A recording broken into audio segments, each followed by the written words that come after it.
আজ সকালটা অনেক স্লথ। কি জানি কি এক কথা বলাতে পেয়েছে আমাকে।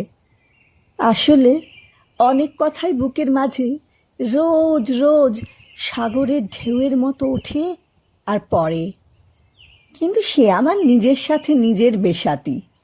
হাটের মাঝে সেই সব বলাবলিকে নিয়ে আসতে মোটেই ইচ্ছে করে না। আসলে ভয় হয় পাছে কথাগুলো কষ্ট পায়, ভাবে ভরা বাজারে বুঝি তারা নিলাম হয়ে গেল। ওই জন্য আমি ওদেরকে সযত্নে সিন্ধুকে তুলে রাখি। শুধু নদীটার কিনারা ঘেঁষে ঘেঁষে জঙ্গলের সুঁড়ি পথ ধরে চলার সময় সেগুলোকে আমি আলতো করে বুকের খাঁচা থেকে বার করে আনি।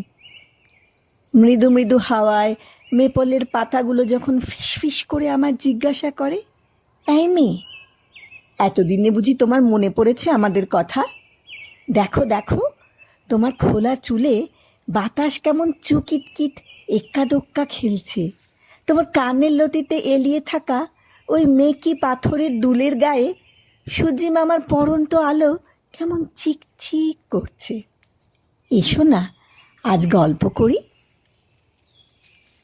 আমি তখন আমার বুকের পাথর চাপা গুহাটার মুখ এই এতটুকু ফাঁক করে সেখানে জমে থাকা দীঘল শ্বাসগুলোকে একটুক্ষণের জন্য বের হয়ে আসতে দিই।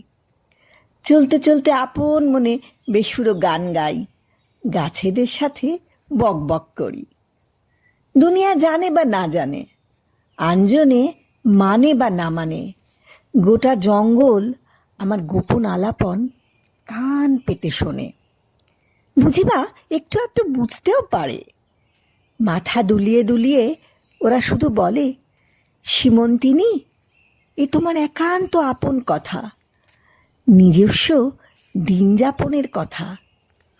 যেন ওরা কখনো মিছে বলে না, বানোয়াট করে বলে না যে তোমার সাথে আমরা আজীবন আমরণ থাকব। বরং বলে, তোমার কর্মের গতি বা ফলাফল আমরা নির্ধারণ করতে পারবো না, তবে আছি আমরা, তোমার পাশটিতেই আছি। যতদিন তুমি আমাদের সাথে করে রাখবে ততদিন তোমার আগে পিছে থাকবো। এই ভালো, এই আমার ভালো।